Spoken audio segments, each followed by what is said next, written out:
Hello and welcome to The Nation. I'm Jason Wee. As Malaysia celebrates another year of Merdeka as we approach Merdeka Month, discussions often focus on economic growth and technological progress. But equally important is the strength of our intellectual tradition. Malaysia has been shaped not only by its political and economic leaders, but also by thinkers such as Royal Professor Tan Sri Dr. Syed Muhammad Nakib Al-Atas, Tan Sri Professor Unku Abdul Aziz, and Tan Sri Professor Syed Husin Al-Atas, whose ideas continue to influence our understanding of nation building. So how can Malaysia draw on this rich intellectual heritage to shape our future? Joining me to discuss this is Dr. Muhammad IKHWAN Azlan, Senior Lecturer at the Raja Zarith Sofiah Centre for Advanced Studies on Islam, Science and Civilisation, Universiti Teknologi, Malaysia. Dr. IKHWAN, welcome to the show. Thank you for having me here. Now, Dr. IKHWAN, I want to start us off with the question of intellectual tradition and our foundations. When we talk about national progress, not only Malaysia, but many countries, right? We look at GDP, we look at investments, we look at digital transformation or infrastructure. But are we overlooking something equally important, which is the intellectual foundations of the nation? Are we overlooking that? Okay, thank you for having me here, Jason. Assalamualaikum and a very good afternoon. To that question, and obviously, growth, GDP, economic prosperity, these are all important for nation, for civilization. But we have to remember that all these are not, they don't appear in vacuum.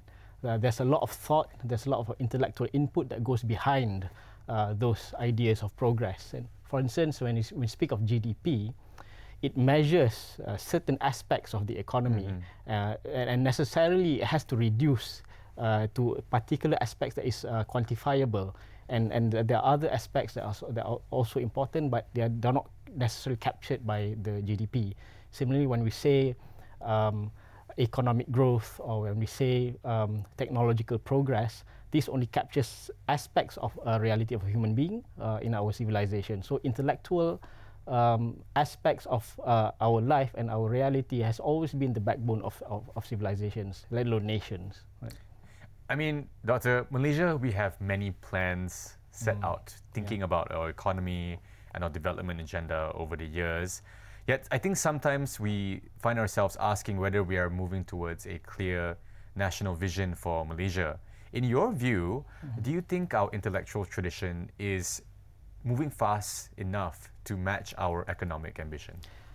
The fact that we are asking whether or not we are moving fast enough, that betrays certain assumptions about progress and development.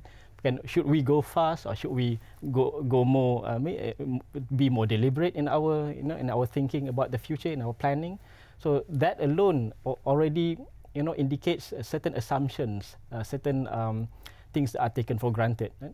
So when we talk about intellectual tradition, we live in a rather globalized world, and a lot of things that happens, history that happens outside of Malaysia continually influence our trajectory as well. So, but in order for us to move forward, we have to be very clear on where we are and where we came from. Because if we are mistaken about that aspect of our self-identification, then the path forward might be lopsided. It's not based on what's real in our own context. Doctor, I very much agree. We need to assess where we are and both look back to look forward. But we also need the intellectual capacity and, I guess, to put it shortly, manpower, right, to do that. And I mentioned that we have the Al-Atases and Professor Unku Abdul Aziz as intellectual really icons of Malaysia. But maybe for viewers who are not too familiar with the academic or intellectual world, how would you assess our current intellectual foundations of Malaysia? To be honest, I think we're quite fortunate, to be honest. And, when it comes to Malaysia, if we compare ourselves to many other nations, we're not doing that bad globally. Considering centuries of colonization and trying to get out of that trauma. When it comes to our intellectual input, I think our forefathers, they have done a tremendous contribution in laying the foundations for the, shall we say, the philosophy of Malaysia, shall we say. Because we have to remember, when we gained independence, a lot of things were uncertain. We didn't even know what a nation state was. You know, all of these new concepts, new ways of governance, and new ways of being, whether in a society, and so have to deal with with global economy, and also there was war at that time. So a lot of these are, you know, these are variables that has to be dealt with, and you have to come to terms with where we come from, like what I said just now, and we can't just simply just because we were colonized by the British, we just continued the trajectory from there, because it doesn't reflect the real history on the ground. So, yeah. I do want to pick up on this comparison that you're trying to make, right, between our own organic indigenous intellectual traditions versus a British colonial one. What do you think really distinguishes our traditions and our patterns of growth intellectually compared to, I guess, what would be typically known as Western philosophy, continentalist philosophy? I think about Kant, I think about Lacan, and so on and so forth, right? Very kind of older school versus the lines that we are developing here. I find it very difficult to do justice to this question, because there's a lot going on here. Well, if you look at the general history of the world, but something happened in the 17th century, and then if you trace back, something happened also in the 13th century. These are like the major milestones in global history, shall we say. And also, when we speak of all these milestones, we're still looking at it from a Western historiography. These are their narratives, right? So the rapid changes that happen in Europe reverberates all the way to this part of the world. And when you look at maybe we can identify one aspect. You know, this shall we say, the reign of the quantity, the mathematization of the sciences. This happens around 17th century. So that changes a lot of the way we do sciences, the way we see the classification of knowledge, the way we govern ourselves as well. And when it comes to our own intellectual tradition, we have also mathematization and quantization, but it was not in the same way as was done in Europe in the 17th century. The way we treat the classification of the sciences is very much unified. We do not like break down into small specializations. So if we have higher education, then the higher education is more of a universal higher education. It's not like a professional, specialized. So I mean, right? What I'm hearing, and then at least from my understanding, that really is a line of growth and thought, even in the West, of decolonizing intellectual thought, right? Where we both weigh indigenous knowledge systems on equal weight as Western ones, and exactly as you said, right, everything is more interconnected rather than breaking down into specific units. Are our universities and the way we structure our education system congruent with that line of thought? There were several responses when it comes to this decolonization discourse. We can imagine like regions like the African region and also South America. There's active discourse on decolonization, because they realize that if importing the Western or the Northern way of doing things might not work as well in their regions. Our university congruent with this line of thought? I think we have our own trajectory when it comes to decolonization. We do not see them purely as a response to colonization. We see them as well as a reaffirmation of the original intellectual trajectory that is already rooted in this region. So when it comes to like the Malaysia, Indonesia, the Southeast Asian region, we know that predominantly these are Muslim, the population are largely Muslim. So Islam is very much embedded in our psyche, in the worldview and the practices of the people.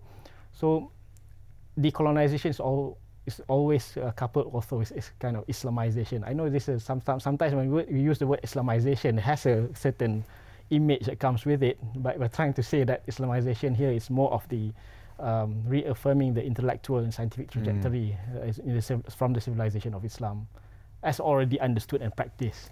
I do want to connect our conversation to the larger economic role that universities play, because there's often pressure for universities to produce graduates who are job ready, right? Is there a danger that we're producing an overemphasis on skilled workers without producing enough thinkers and leaders to engage in the topics that we are talking about here? First, we have to ask ourselves, what is a university? So is a university a bigger school, or is a university a state in miniature?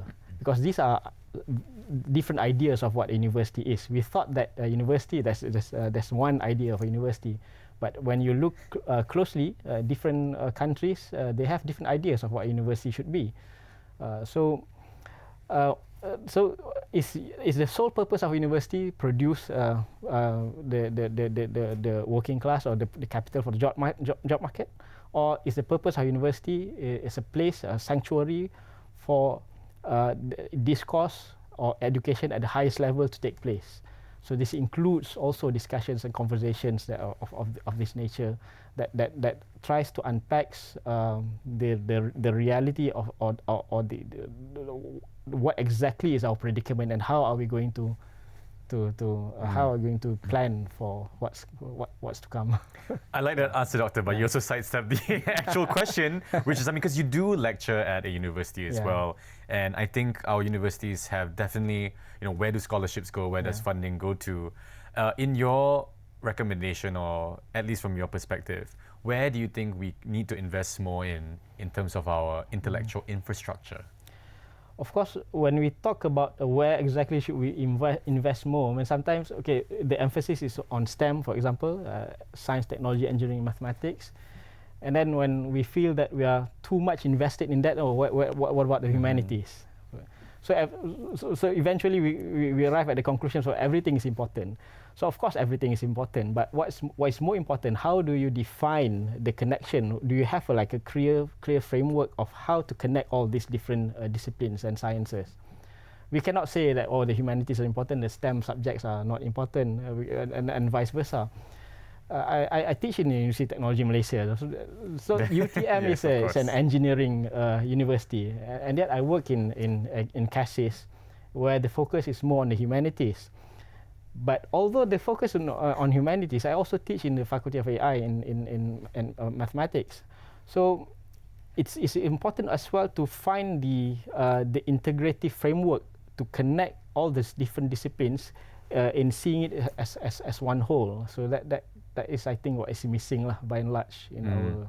So I do want to pick up on the question of AI. So it's very interesting because you lecture at a Center on Islam, Science and Civilization, and there clearly is some interconnectedness with AI as well. With the advent of artificial intelligence in not only our day-to-day tasks, right, but largely affecting our intellectual capacity. Many scholars today use AI to do research, to summarize documents, and so on and so forth, right? It's, for me, it's both a transformative quality of how we go about our daily life, but it also extends us into different functions that we wouldn't find ourselves in. In your opinion, what is your feel on the impact of AI on our intellectual there's tradition? a lot to talk about this when it comes to AI. Generally, when we speak of AI, we refer to the actual applications, to ChatGPT, to the bots, right? But if you look at generally mathematicians, they are the amongst all the communities, mathematicians are the least impressed with AI, because they can see, they know that it is possible. The bots, the the LLMs that we have, we understand the possibility of that being to exist. So we grapple with the effects of those technology, but at the same time we have to understand that these are products of ultimately they are mathematical models, and they are the product of an algorithm that you feed with a lot of data, so that they can imitate the responses by human beings. It has become very extremely useful, and so many people use it in their work, including academics. When it comes to education, universities they're the most pressured to respond to this. Initially, a lot of them just simply say no, okay, because there's no way to assess your work in a fair manner. But since you can't say no to it, now you have to say that okay, you can use them, but you have to declare how you use them. So that is I think the most common standard practice in universities today. As far as my class is concerned, I said to my students that you can do whatever you want, but if you really want to learn, you have to, because otherwise, why are you here? Yeah. I mean, Doctor, I've been having a lot of these AI conversations as well. I mean, you're right that we cannot deny it is just a mathematical formula of predicting what the next word is, but we cannot deny the performance and sense of alienation, right? It's bringing to massive classes across the world. I mean, even the Catholic Pope, Pope Leo, released an encyclical talking about how humanity should approach these questions of what is performing like an artificial human. Where do you think the role of faith and intellectual philosophy is going to intersect in the next 10 years? Because I think as we see things that are not human but are very human-like, we're going to start questioning our own positionality as a human, right? Where will humans be looking for sources of inspiration here? Yeah, even they call him the godfather of AI, Geoffrey Hinton. Even he warns of the danger and the negative effects of AI. But the when it comes to the role of philosophy or religion is to have some clarity of what a human is. So what does it mean to be human? So because there's a tendency of those who, if you look at say Geoffrey Hinton, when he developed the first language model, he was responding to a particular philosophical position in linguistics. So he's saying that so the linguists are saying that there's this universal grammar, and then this is how human beings learn. So he's challenging that. So he's saying that okay, there's no such thing as universal grammar. What actually happens is just continuous adaptation, continuous. He called it the back propagation. So he developed that language model. Now he was limited at that time was 1985, 1984. Was limited with the capacity of the computing capacity, computing power, and also data.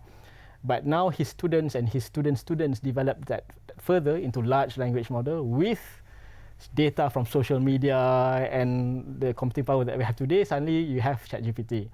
So that is the original impetus of developing those LLMs was a philosophical response to a particular philosophical position. So our response should be, okay, what do you think a human being is? So if you think a human being is like that, then our future is that. I mean, that is both exciting and slightly terrifying. And I'm sure many technologists listening to this would be, so that's where we should start investing in, and perhaps in our next generation of philosophers in Malaysia. I mean, one of the things that we are listening in public is that Malaysia is aiming to be a AI nation by 2030, right? And as you said, a lot of the advances that came out of the US came from, as a response to existing philosophies or intellectual traditions. We have Malaysia wanting to establish our intellectual tradition and sovereignty, but also that connects with our digital sovereignty as well, our ability to hold our own weight in this new world of technological advancements. From your point of view, where do you think our next pursuit of possibility, where is the next frontier of truth or exploration that we can do here in Malaysia much more? Yeah, the unfortunate situation is that we are still we are still responding to advances by other nations, and so that's the unfortunate part. But the fortunate part is that I believe we have the intellectual capital to propose creative and new responses that can influence the trajectory of the development of technology, including AI. And in order for us to do that, we have to have enough people who are competent enough in the technological fields, in AI in particular, but we have to have people who is also competent enough in the historical and philosophical aspects, because we need to have some a clarity of the nature of the technology itself. For example, when we say, okay, more foreign direct investment in data centers, do we have a clear idea of what a data center is and what does it do? So if we do not have a clear idea of what it is, and then our decision would be based on a false premises. So we might make some mistakes, and these mistakes have severe consequences to the future. So we need to have some clarity from both. So clarity is really the operating word here, right? To bring us together to, co-develop a vision. I think after Merdeka, it was very easy for everyone to come together. The pathway of development in many ways was a bit more narrow. The question for Malaysia now today is a bit harder, right? I think every nation, be it in the middle income trap, is wondering, how do we access quote unquote higher value industries? How do we provide that an uplift in a very capitalistic sort of way, right? Us in this value chain that is the world. What qualities do you think we need to cultivate if we want to bring about this clarity in Malaysia? I think there is now a competition of where Malaysia should go.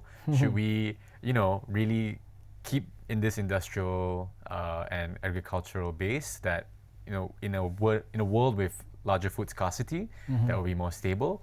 Or are we chasing this capitalistic dream of becoming a member of the global north? Your questions are very loaded. But these are not for half an hour discussion. I mean, I was in Shanghai recently, and I was asking around. It was the International Mathematical Olympiad, so I was talking to delegations from other countries. So one question that I asked my colleagues, so do you think China is the future? So some European, some personnel from university, it seems so. I asked one American, do you think China is the future? That's what they say. So I can see that there's this race and this competition to win the technological race and the economic technological race.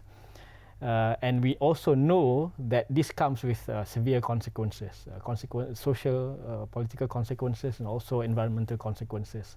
And nobody has a clear idea of how are we going to deal with that. I mean, even scientists, climate scientists, they have forewarned this for decades, right? And of late, they say that we've defined certain threshold and we keep on passing those thresholds. So from this trajectory, I mean, we're not going to we'll come to a point of no return very soon. So that is the situation that we're in. So being a small nation, Malaysia is, and we're pinned in between of these competitions, right? Inevitably, we have to be somewhat in the race, but at the same time, I think we can be we can play like a moderating role. That instead of like pursuing this race, but we can sort of bring both parties into a kind of like a sanctuary where you can just stop for a while and reflect on what we're doing and where we're heading. So like put on the brakes a little bit, and I think we have the capacity to. I mean, these are hard. Sorry, Dr. Yoshua, these are very difficult questions, I think. But they're very important questions, especially as we approach this Merdeka month, and we see Jalur Gemilang, we see our flags waving, and we contemplate what it means to be a nation in a very challenging world. It's definitely been not an easy year, not just for the world, but also for us being, as you said, pinned in the middle. Finally, Doctor, if you could leave Malaysians with one message this Merdeka about nation building and the role of intellectual tradition in building our nation, what would that message be? Well, Merdeka is a celebration of being independent. Being independent meaning we are independent to determine, to chart our course. And being independent politically and economically, that's this is one dimension. But being independent intellectually and spiritually, that's a whole other story. We can be independent. We're no longer under the British. We're no longer. We don't necessarily dictated by their by their rules. But but are we truly independent in our thinking, or are we thinking along the lines or the same lines as our past colonial masters, right? So that is but how are we going to be independent in our thought? So that's a question. Doctor, thank you for your very provocative line of questioning. Thank you for joining us and your insights. As Malaysians celebrate another year of Merdeka, today's discussion reminds us how much of nation building is not just about the skyscrapers and infrastructure you see, but also our intellectual sovereignty, independence, and the strength of the ideas and quality of our institutions that create institutions to come. Thank you for watching. Be sure to follow The Nation for more discussions on issues that matter. I'm Jason Wee. Catch you next time.